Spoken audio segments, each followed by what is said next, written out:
do absolutely value academic freedom and open inquiry. And I've had the great chance to chat about it casually with my next guest, Professor Jeff Horseman, who's with Wilfrid Laurier University, which of course has been the hotbed of this very discussion. It's where my colleague Lindsay Shepherd infamously got into a bit of trouble there. Jeff, it's good to talk to you. Thanks for coming on today. Well, thanks for having me. So you are the one of the co-chairs of the Heterodox Academy campus community at Laurier, and you had alerted me to an event that you had coming up, which I want to talk to you about here, and also some of the broader issues in heterodox in the academy here. But you've decided to put a spotlight on the Ministry of Education in Ontario. Explain. Well, what we're interested in really is some of the profound changes that have been occurring in K through 12 education over the last probably couple of decades, sort of quietly, and probably in the last 5 years or so, and certainly since the pandemic, parents have really started to notice dramatic changes. And we've got a couple of scholars from OISE. This is the Ontario Institute of Studies in Education at the University of Toronto, to come and talk to us about some of these trends that have been happening, some of the competing policy models that have been behind these changes, and really just engage in a real data-driven, empirical discussion about these educational changes, which really has been lacking on campus. So I think this is an opportunity for people to actually get a chance to hear from some experts and ask some questions and learn. Yeah, I mean, I know Jamil Javani, who's now a Conservative member of Parliament. In his acceptance speech, he talked about the woke liberals, basically, that have infiltrated the Ontario education system. And what a lot of people found so shocking about that is that there's a Conservative government in Ontario, at least nominally so. And what's interesting is that a lot of these issues tend to prosper irrespective of who's in power. I mean, there seems to be this education bureaucracy that basically gets free rein over these sorts of issues. Yes, I think it is. It really is. It's kind of this permanent staff, I think, that occupy multiple levels of the bureaucracy. I think, first of all, the Ministry of Education itself. I think many people are surprised that this infiltration of this social justice policy worldview is occurring under a Conservative government in the province of Ontario, and that really reflects, I think, just the permanent staff that don't really change with government, and it's unclear how much they really take direction from the politicians or how much the politicians are motivated to make these changes. And then also the schools of education themselves, I think, are really dominated by this ascendant social justice worldview. Most of the younger professors especially are openly advocating for social justice education. So, there's these different levels. And of course, the unions is another important piece of this puzzle. They are quite openly picked an ideological side as well. So you really have it from a variety of fronts that are pushing this. I recall going back to when I was a student, there was certainly some empowerment there of, I had teachers that were saying, you can go and, build a well in Africa like this young guy did, or you can go and, change the world by inventing this. You can discover the cure for cancer. There was certainly an activation of young minds, which, I'm just sitting behind a microphone in my basement. Other of my classmates have done far more impressive things. But now there's like a different type of activation taking place. And I know you mentioned this when you announced the event, that social justice is about training students, to use your words, to be, quote, activists of revolutionary change, unquote. Right. Well, to be clear, those aren't my words. These are actually words of the people who of the OISE experts helped craft that. But so they probably can tell you a lot more about this. But I think really what they're referring to is that there is this idea, and I think this is the social justice idea in education, is that we have a variety of things that we need to correct in the world, right? And really, it is an oppression, a world of different types of oppression that we need to correct.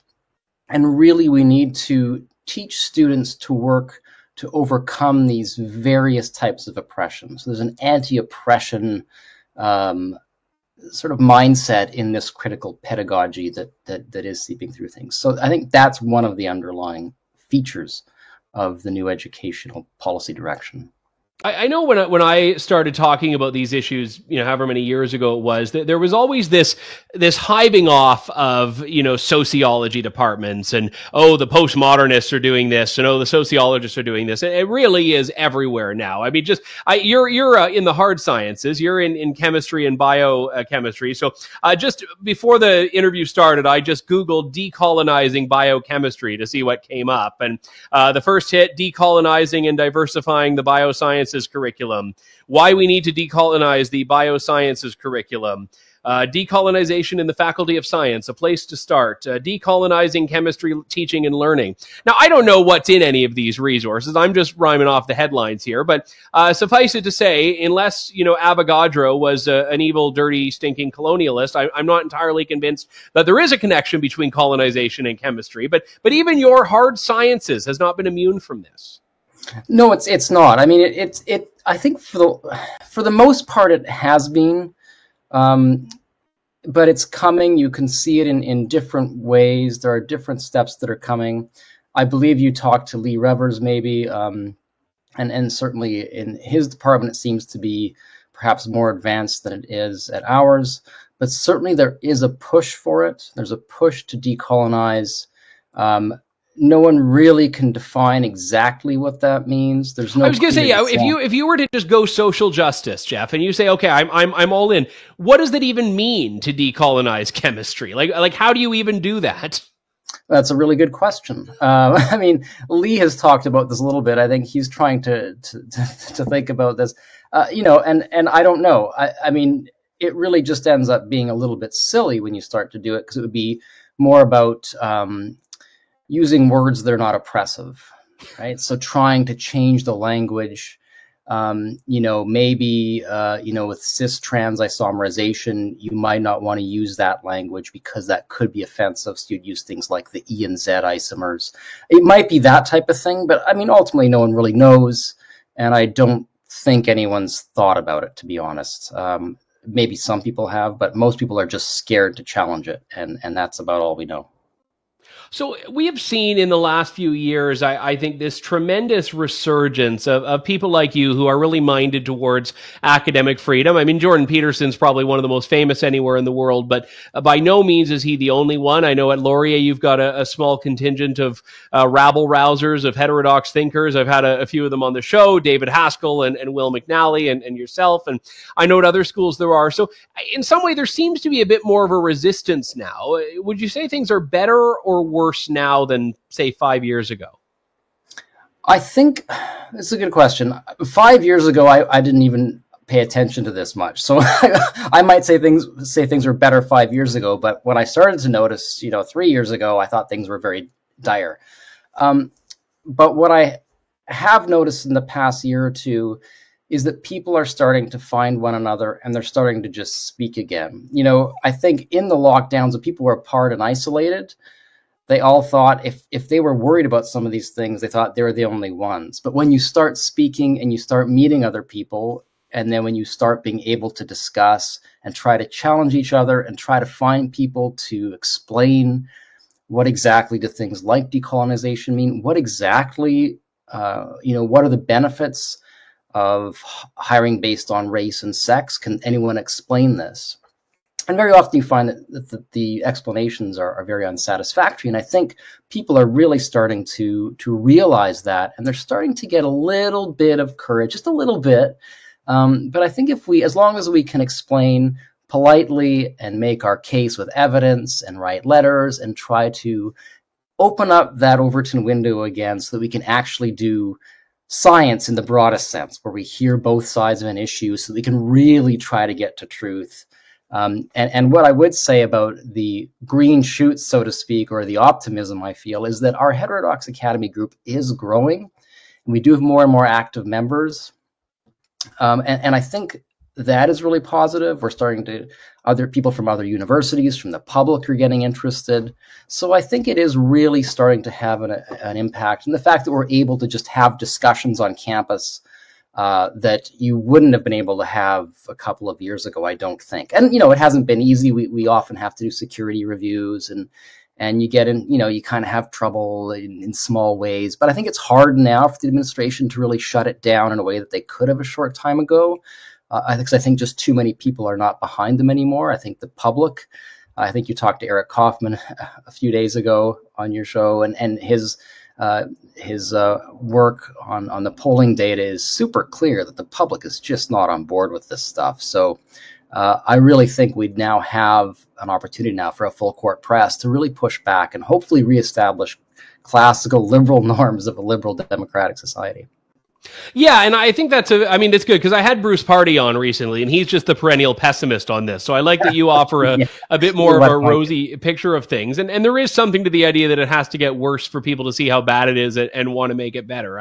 I've always been a subscriber to that. The problem is that when you think you've hit rock bottom, somehow it manages to get a little bit worse at times. But the one thing that I also find encouraging is that universities have learned now, perhaps not all of them and perhaps not as much as they should, but they've learned that there is a cost to censoring. There's a cost to shutting things down. There's a cost to targeting people because there is a whole group of people that are all too willing to stand up and point the finger at them and say, what did you do there? And I mean, your school has been subject to, I think now, years of litigation going on because of the Lindsay Shepherd thing. And while the school hasn't just, done the complete apology and, everything yet, there's been a cost to doing what it did. And I think other schools as well have probably looked at that and said, maybe I don't want to treat that TA the same way that Laurier treated Lindsay Shepherd. And that I think is very crucial here. And that's where I get to play my tiny little role in the independent media in showcasing these stories, because there needs to be a cost if you go and trample on academic freedom, I think.